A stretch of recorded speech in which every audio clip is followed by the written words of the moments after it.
The American people are hoping for some harmony in Washington. They think, will you guys ever get together? Well, the president has said, no, I'm going to launch a stink bomb right in the middle of Congress. I'm going to start a firestorm.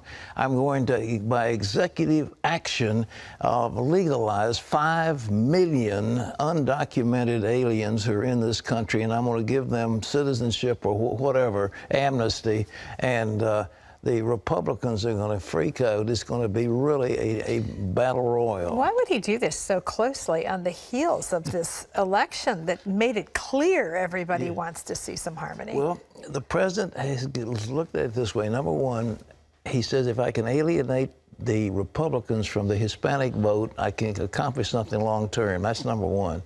Number two, he's hoping he'll goad the Republicans into doing something stupid. And something they'll overreach, and then he'll come back and you see what a bunch of crazies they are. So what the advice to the Republicans is, please keep your cool. It's going to come out, it's going to be ugly and nasty, but don't fall into that trap, because Terry, it's a trap. Wow. He set a trap for them. But isn't it awful? You've got a president who lies to people, who deceives people, and who's now playing gross politics with the lives of millions of undocumented people. People are tired of all of this political swaggering back and forth. got Thanksgiving. Hey, but I've got a happy note. Good. You know, we have sponsored at CBN and Regent the Virginia Symphony. So they give several concerts in at Regent University at the they've got an auditorium, very beautiful acoustics. They had a Chopin piano concerto. A lady named Buchner who played the piano. It was some of the most beautiful I ever heard in my life. It was unreal. It was like you were transported to another world. I've never heard music like that on the heels of all we've been talking about, we all need a Chopin concert. Well, we do. I mean, it was beautiful. Well, anyhow, I'll go from the sublime to the evil. And in the news, it's called an act of pure evil. That's what the president called it after Jihadi John struck again. He beheaded an American worker, an American relief worker, and he taunted President Obama with his victim's grisly head at his feet. The Islamic State terrorists are also threatening to slaughter Americans in our own streets. Gary Lane has that chilling story. It was a brutal beheading of another American by the Islamic State. This time, former soldier, 26-year-old American aid worker Peter Kasich. Unlike other beheading videos, Kasich was not actually shown on camera. His severed head was seen at the feet of his executioner. His masked murderer, a man known as Jihadi John, taunted President Obama. And here we are, burying the first American crusader in Dabiq. Dabiq is the Syrian city where Islamic State jihadists believe they'll have a final showdown with Western forces, an Armageddon of sorts that will usher in a worldwide Islamic caliphate. Kasich's executioner is believed to be the same man appearing in other ISIS videos. He's thought to be a Westerner because of his notable British accent. It does seem to be the same person, and obviously inside the government working very hard to exactly identify him. The Kasich beheading video gave the FBI some important clues about Jihad John's possible whereabouts, because landmarks are clearly visible in the background. In the video, ISIS also continued its threats to unleash slaughter in western streets. And Peter Kasich's execution may not be the last of a kidnapped American. The Islamic State fighters are threatening to execute another U.S. aid worker, this time a female captured in Syria. If they make good on that threat, it'll be the first time on video that they've executed a Western woman. She's the last American they currently hold. The woman's family has asked that the media not identify her because the attention may place the 26-year-old's life in greater jeopardy. Meanwhile, Secretary of Defense Chuck Hagel says the United States will accelerate training of Iraqi troops to combat ISIS.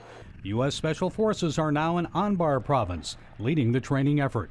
It comes at a time when a senior Kurdish leader now estimates the number of ISIS troops at 200,000, possibly 10 times larger than earlier estimates. Gary Lane, CBN News. Thanks, Gary. this is finally, I think, wake people up. You know, they couldn't have done a better job of awakening the sensibilities of people, because we're horrified at this. Public beheadings, you know, holding somebody's severed head and then bragging about it. How horrible can it get? Well, this is Islam, ladies and gentlemen. This is Islam. The Quran tells people to behead their enemies. It's in there. We have a little book that you need to read it. You need to know who the enemy is. You know, we've got this Council on American Islamic Relations that does such a PR job, and they have seminars in various universities telling everybody how great Muslims are. Well, Islam, a religion of peace or war, tells you what the foundations. Where does ISIS come from? Where do they get their fountainhead of doctrine? It's in the Quran. It's there. And we'll show you in this booklet that's been prepared by Islamic scholars, and it's a brilliantly done thing. Give it to you free. You ought to have it, and everybody needs to read it. So we'll give it to you. Just call in and say, I want that book, Islam, Religion of Peace or War. Well, in other news, the Prime Minister of Israel is warning the world again about the deadly threat from nuclear Iran. John Jessup has that story from our CBN News Bureau in Washington. Here's John. Pat, Iran is not your friend. That's the message to the world from Israeli Prime Minister Benjamin Netanyahu. He pushed ahead this weekend with his PR campaign against a bad deal on Iran's nuclear program. In an interview on CBS Face the Nation, Netanyahu said the West should not let Iran off the hook just because it's fighting ISIS. Look at what ISIS is doing now with assault rifles and pickup trucks. Just imagine what Iran would do if it had nuclear weapons. So both our enemies are fighting one another, and when they are, we can both don't strengthen either one. Iran is not your ally. Iran is not your friend. Iran is your enemy. It's not your partner. Iran is committed to the destruction of Israel. Netanyahu said the alternative to a bad deal with Iran is not war, rather stiffer sanctions. The Muslim prayer at the National Cathedral here in Washington Friday was interrupted by a protester taking a stand for Christianity. Jesus Christ died on that cross over there. He is the reason why we are to worship only Him. Jesus Christ is our Lord and Savior. We have built and allowed you your mosques in this country. Why can't you let me explain the call for the prayer. The two men you saw there escorted the woman to another room where she reportedly continued protesting. The Muslim church service was led by South African Ambassador Ibrahim Rasool, who helped plan the event. If we continue to do this, it really can have an impact across America in the way that we interact with our neighbors and just our communities. A member of the Islamic Society of North America called the cathedral a house of prayer for all people.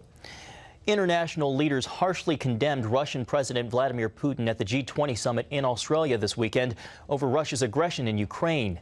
Putin left the summit early before the leaders opened talks on Ukraine. Putin claimed he returned home so he could get back to work. But the U.S., Australia, and Japan condemned Russia for its actions in Ukraine. And when Putin offered to shake the hand of Canadian Prime Minister Stephen Harper, Harper said, "I guess I'll shake your hand, but I have only one thing to say to you. You need to get out of Ukraine."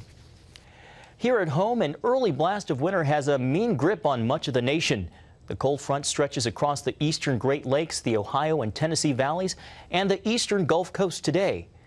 The weekend dumped snow across the country's midsection, causing dozens of accidents on the highways, and lake effect snow watches were issued in southeast and upstate New York. Temperatures dipped to 20 below in parts of Wyoming, with wind chills dropping to 37 below. Pat? Well, you know, the Farmer's Almanac does a real good job of telling you what's going to happen. And they said it was going to be an unusually cold winter, and they were right on. It's going to get colder and colder and colder. Global warming, and we're having great conferences to get back the greenhouse gases that are making our climate so warm.